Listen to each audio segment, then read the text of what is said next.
जब मैं मौलिक अधिकार के अंदर लाने की बात कर रहा हूं तो उसके बारे में एक स्पष्ट दृष्टिकोण यह है कि एक बार अगर हमने स्वास्थ्य को जीवन का अधिकार के साथ जोड़ते हुए मौलिक अधिकार में ले लिया तो मैं नहीं समझता हूं कि बाजार के कोई रॉन्ग प्लेयर हों या कोई रॉन्गफुल चीज़ें होंगी। हमारे पास पुख्ता व्यवस्थाएं होंगी। मैम, मैं ये देख रहा था कि लैंसेट की एक स्टडी कहती है कि हर वर्ष 24 लाख मौतें होती हैं हमारे मुल्क में उन चीजों से मैं बाकी मौतों का जिक्र नहीं कर रहा हूं जो ट्रीटेबल डिजीज। ये तो हमारी चूक है ना, ये तो हमारा फेलियर है, ये हमारे सिस्टम का फेलियर है। हालांकि मैं सिस्टम शब्द को भी नहीं उचित मानता क्योंकि सिस्टम है क्या, सिस्टम हम आप हैं, उसका फेलियर है। ये लैंसेट की स्टडी कहती है। मैं क्यों ये कह रहा हूं, मेडिकल कारणों से पलायन भी होता है सर। जो मैं एक्सेसिबिलिटी अफोर्डेबिलिटी, मैं उस राज्य से आता हूं जहां कहने को एम्स है, नए बने हैं, लेकिन आप अभी चले जाइए दिल्ली के एम्स,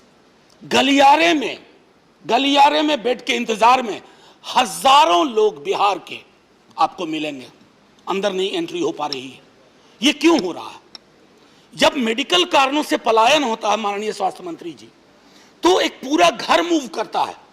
वो दिल्ली में आकर ठिकाना लेता है, किराए का मकान लेता है, रसोई का इंतजाम करता है। ठीक हो या ना हो, उसकी जिंदगी खत्म हो जाती है, वो गरीबी में चला जाता है। 230 मिलियन लोग on an average first Covid wave के बाद, अजीम प्रेमजी फाउंडेशन की स्टडी है, वो गरीबी में चले गए, गुर्बत उन पे हावी हो गई। मैं इसलिए बार बार पिछले दफे भी बात में मैंने कहा था कि हम लोगों को यह तय करना होगा कि ये जो ओवरचार्ज करते हैं हॉस्पिटल्स, जैसा मैंने एक उदाहरण दिया, सैकड़ों उदाहरण हैं, ये जो मेडिकल माइग्रेशन होता है जिसकी वजह से परिवार के परिवार छत विछत हो जाते हैं, आखिर इसका निदान क्या है? निदान इसका एकमात्र है मेडिकल पॉवर्टी को चेक करना है। वो लगातार बढ़ रही है मेडिकल पॉवर्टी। हम लोगों ने अब तक पढ़ा था एब्सोल्यूट पॉवर्टी, रिलेटिव पॉवर्टी। अब there is a new concept called medical poverty. Medical poverty is the reason, is the outcome of our failure to address the core issues. Failure to provide affordable health care, universal health care, accessible health care. तो इसको हम एक category में ये कह दें कि medical ये उधर का मसला है, इससे हमारा कुछ खास लेना देना नहीं। बस 2-3 मिनट और लूंगा ma'am. More than anything else, ma'am chairperson, through you to my fellow members as well as Honorable Minister. So, in the 75th year of India's independence, celebrating independence, worshipping and celebrating the heroes, having tricolor at every home is important. These symbols are very important. But democracy and our collective will should move beyond hollow symbolism. We must address the core issues. And there is nothing more important than ensuring that everybody gets free health care, irrespective of strata, irrespective of the location, irrespective of the region, irrespective of the voting pattern or voting behavior. And I would reiterate, never call it free. Never call it, we have done it to you and you did not deserve. Now, ma'am, just a couple of things before I conclude. This House must also urge the government, I mean the House, not individual parties or members, that the GDP we spend on health should be toned up. It should go high. Because more often than not, we have seen that governments, before coming to power, they make a commitment that we'll spend this much of amount of GDP, this proportion of GDP on health. And every time, education and health are the biggest casualty. अरे साहब, स्वास्थ्य और शिक्षा से बेहतर आपके पास कोई न उपकरण है, न चुनौती है, न प्राथमिकता है। अगर ये हम आप सबके बीच में स्वीकार्य है तो हमारी जीडीपी का एक बड़ा हिस्सा वहां खर्च होना चाहिए। मैं एक बार पुनः एक बात कहूंगा लेजिस्लेटिव कॉम्पिटेंस पे आने से पहले, ये जो इंश्योरेंस मॉडल है इस पर भी माननीय मंत्री महोदय पुनर्विचार होना चाहिए। This insurance model of health care is actually heavily tilted in favour of the insurance companies. Insurance companies का बहुत फायदा हो रहा है, मैं मानता हूं। अगर हमारी चिंता इंश्योरेंस कंपनीज को पुष्पित पल्लवित करने में है तो जाहिर तौर पर आप करिए जो आप कर रहे हैं, लेकिन अगर आपकी चिंता 140 करोड़ हिंदुस्तानी नागरिकों में है तो आप इंश्योरेंस मॉडल को रिविजिट करिए। मैं इसको खारिज करने की बात नहीं कर रहा हूं। Visit have multiple strata, different strata should have a different kind of arrangement.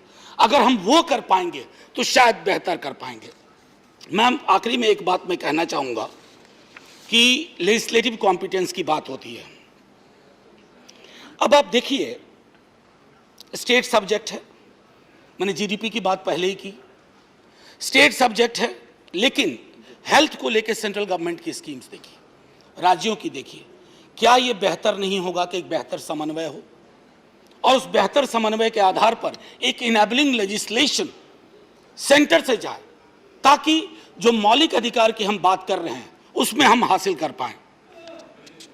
2 साल के कोविड ने हमें बहुत सारी चीजें दी है और सबसे बड़ी चीज यह एक दी है कि हेल्थ हमारे पॉलिटिकल विल में आने की कोशिश कर रहा है, पॉलिटिकल इमेजिनेशन में आने की कोशिश कर रहा है।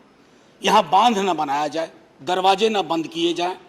मैं सिर्फ इतना कहूँगा, आखिर में जब तमाम चर्चा होगी तो मैं कुछ अपनी बातें बाद में रखूँगा मैम चेयरपर्सन, लेकिन महत्वपूर्ण ये है कि हेल्थ को कंप्लीट पैराडाइम में देखना होगा, प्रतिमान उसका देखना होगा। मेंटल हेल्थ का मामला है, एक किताब है the myth of mental illness. हमारे अपनी वोकैबुलरी में इन दिनों भी कितनी सारे शब्द हैं जो हम चाहे अनचाहे उपयोग में लाते हैं और वो सारे शब्द डिमीनिंग हैं। अगर हमारे देश का कोई नागरिक मानसिक रूप से स्वस्थ नहीं है, शारीरिक रूप से स्वस्थ नहीं है, तो कहीं ना कहीं हम सबको एक चुनौती देता है कि हम चूंकि अस्वस्थ हैं, हम उनके स्वास्थ्य को लेकर के चिंतित नहीं हैं। अतः ये छवियां हम देख पा रहे हैं। मैं पुनः आपका बहुत बहुत धन्यवाद देता हूं, सदन के अपने साथियों का। इस पर विशद चर्चा हो, ये चर्चा मैंने आरंभ में ही कहा था कि ये दलों के दायरे से परे है। जब मौत इस तरह की महामारी में आती है ना, तो वोटिंग पैटर्न देख के मौत नहीं आती है कि ये बीजेपी को वोट किया ये बचा रहेगा, ये कांग्रेस को वोट किया ये बचा रहेगा, ये जदयू को वोट किया बचा रहेगा, ये सीपीआई को वोट किया नहीं बचेगा। ऐसे नहीं, चूंकि ये दलों के दायरे से ऊपर है, हम सबको एक संकल्प लेकर के और सरकार से आग्रह करना होगा। मनसुख भाई हमारे हेल्थ मिनिस्टर साहब बैठे हुए हैं, बड़ी खुशी होगी कि अगर इसी सत्र में एक राइट टू हेल्थ के मसौदे पे विचार हो, ताकि एक संदेश जाए। वो जो लाखों लोग दुनिया से गए हैं ना, उनको श्रद्धांजलि अभी ढंग से नहीं मिली है। पहली बात तो हमने उनकी मौतों को माना ही नहीं कि कोविड से मरे हैं, और अब अगर मान भी लिया कहीं तो श्रद्धांजलि सभा नहीं हुई। ये सदन एक श्रद्धांजलि सभा भी है आज उन मौतों का, और उन मौतों को, मरे हुए व्यक्तियों को एक गारंटी है सदन की ओर से। हम बहुत जल्द वो व्यवस्था बहाल करेंगे कि आपकी श्रेणी में इस तरह की मौतें फिर ना हो। जय हिंद मैम, जय हिंद सर।